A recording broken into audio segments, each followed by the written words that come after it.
역대하 29장. 히스기야는 왕이 되었을 때 25살이었다. 그는 예루살렘에서 29년 동안 다스렸다. 그의 어머니는 스가랴의 딸 아비야다. 하나님 보시기에 그는 선한 왕이었다. 그는 조상 다윗을 그대로 본받았다. 왕이 되던 첫 해 첫째 달에 히스기야는 하나님의 성전문들을 먼저 보수한 뒤에 그 문을 백성에게 활짝 열었다. 그는 또 제사장과 레위인들을 동쪽들에 모아놓고 이렇게 말했다. 레위인들이여 들으시오. 그대들은 스스로를 정결하게 하고 하나님의 성전을 성결하게 하시오. 더럽혀질 대로 더럽혀진 이곳을 깨끗이 청소하시오. 우리 조상들은 잘못된 길로 갔고 하나님 앞에 악하게 살았소. 그들은 하나님을 버리고 하나님을 만나는 곳인 이 집을 등지고 떠났소. 문마다 판자를 쳐서 막고 등불을 끄고 거룩한 성전에서 이스라엘의 하나님께 드리는 예배를 모두 없애버렸소. 그 때문에 하나님의 진노가 활활 타올라 그분께서 그들을 재앙의 본보기, 교훈을 주는 경계의 표본으로 삼으셨소. 이것을 보고 들으시오. 우리 조상들이 죽임을 당한 것도, 우리 아내와 아들, 딸들이 포로로 잡혀가 종이 된 것도 이 때문이오. 나는 이스라엘의 하나님과 언약을 맺고 역사의 방향을 바꾸기로 결심했소. 하나님께서 더 이상 우리에게 진노하시지 않도록 말이오. 레위 자손들이여, 이 일에 꾸물거리지 마시오. 하나님께서 그대들을 택하시고 그분 앞에 서서 예배를 드리고 인도하는 일로 섬기게 하셨소. 이것이 그대들의 평생의 직무요. 이 일을 잘 완수하시오. 레위인들이 일어서니 고앗 자손 중에 아마스의 아들 마학과 아사랴의 아들 요엘, 무라리 자손 중에 압대의 아들 기스와 여할렐렐의 아들 아사랴, 게르손 자손 중에 심마의 아들 요아와 요아의 아들 에덴, 엘리사반 자손 중에 시므이와 여우엘, 아삽 자손 중에 스가랴와 마따냐, 해만 가문 중에 여호엘과 시므이, 여두둔 가문 중에 스마야와 우시엘이 나왔다. 그들은 형제들과 함께 나와서 스스로를 정결하게 하고 왕이 지시한 대로, 하나님께서 지시하신 대로 하나님의 성전 정화 작업에 착수했다. 제사장들은 안에서부터 시작해서 밖으로 작업해 나갔다. 성전 안에 쌓여있는 더러운 잡동사니 거룩한 곳에 있어서는 안 될 이방 종교의 쓰레기들을 치우고 레위인들이 그것을 기드론 골짜기로 가져갔다. 그들은 첫째 달 초하루에 성전 정화를 시작하여 8째 날에는 바깥 현관까지 작업했다. 성전을 깨끗이 하고 성결하게 하는 데만 8일이 걸렸고 성전 보조물까지 마치는데 또 8일이 걸렸다. 그러고 나서 그들은 히스기야 왕에게 보고했다. 번제단과 인자의 빵을 차려놓는 상과 거기에 딸린 기구들까지 포함하여 하나님의 성전 전체를 깨끗이 했습니다. 또 아하스 왕이 악한 정치를 하면서 치워둔 그릇들도 모두 깨끗이 닦고 성결하게 했습니다. 보십시오. 우리가 그것들을 원래대로 복구하여 하나님의 제단 앞에 모두 가져다 놓았습니다. 그러자 히스기야 왕은 일을 시작했다.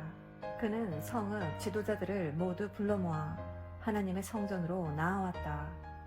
그들은 왕실과 성소와 유다 전체의 죄를 속죄받으려고 황소 7마리, 순양 7마리, 어린 양 7마리, 순염소 7마리를 속죄제물로 가져왔다. 히스기야는 아론의 자손 제사장들에게 지시하여 그것들을 하나님의 제단에 제물로 바치게 했다. 제사장들은 황소들을 잡아 그 피를 제단 위에 뿌리고 이어 순양과 어린 양들도 똑같이 했다. 마지막으로 그들이 염소들을 데려오자 왕과 회중이 그 위에 손을 얹었다. 제사장들은 염소들을 잡고 그 피를 제단에 속죄 제물로 드려 온 이스라엘의 죄를 속죄했다. 온 이스라엘을 위해 번제와 속죄제를 드리라는 왕의 명령이 있었기 때문이다. 왕은 레위인들에게 명령하여 다윗, 왕의 선견자 갓, 예언자 나단의 지침에 따라 악기, 심벌즈, 하프, 수금을 들고 하나님의 성전에 자리하게 했다. 이것은 하나님의 예언자들이 전한 하나님의 명령이었다. 레위인들은 다윗의 악기를 들고 제사장들은 나팔을 들었다. 그때 히스기야가 시작 신호를 보냈다. 제단에서는 번제가 드려지고 나팔과 다윗의 악기 연주에 맞추어 거룩한 찬양대가 찬양을 부르는 가운데 온 회중이 예배를 드렸다. 번제를 드리는 내내 찬양대원들은 노래를 부르고 나팔을 든 사람들은 나팔을 불었다. 제사를 마치자 왕과 거기에 모인 모든 사람이 바닥에 무릎을 꿇고 엎드려 예배했다. 이어 히스기야 왕과 지도자들은 레위인들을 시켜 다윗과 선견자 아삽이 지은 가사로 하나님을 찬양하는 찬송을 불러 순서를 마치게 했다. 그들은 무릎을 꿇은 채 기쁘고 경건한 마음으로 찬양을 부르며 예배했다. 그러자 히스기야가 이렇게 답했다. 봉헌이 끝났습니다. 여러분은 하나님 앞에서 정결을 졌습니다. 이제 준비가 되었으니 앞으로 나아와 여러분이 준비한 제물과 감사 제물을 하나님의 성전으로 가져오십시오. 그들이 나아왔다. 모든 회중이 제물과 감사 제물을 가져왔고 어떤 사람은 자원하는 마음이 넘쳐 흘러 번제물까지 가져왔다. 그 넉넉한 마음은 황소 70마리, 순양 100마리, 어린 양 200마리로 표현되었다. 모두가 하나님께 번제물로 바치기 위한 것이었다. 그날 제물로 거룩하게 구별된 짐승의 수는 황소가 600마리, 양이 3000마리에 이르렀다. 번제물을 잡을 자격이 되는 제사장들이 모자라 그들의 형제 레위인들까지 거들었고 그동안 다른 제사장들은 그 일을 위해 스스로를 정결하게 했다. 사실 레위인들이 제사장들보다 더 책임감 있게 자신들의 정결을 지켰다. 성전에는 많은 양의 번제물 외에도 화목제물로 쓸 양질의 고기와 번제와 함께 전제에 드릴 술도 풍성하게 있었다. 하나님의 성전에서 드리는 예배는 다시 굳건히 자리 잡게 되었다. 히스기야와 회중은 이를 경축했다. 하나님께서 백성의 삶에 든든한 기초를 다져주셨기 때문이다. 그것도 아주 신속히. 아멘. 오늘은 역대하 29장 말씀을 함께 묵상하였습니다. 오늘 본문에서는 히스기야 왕을 다룹니다. 히스기야 왕은 다윗과 견줄 만큼 하나님 앞에 정직했던 왕입니다.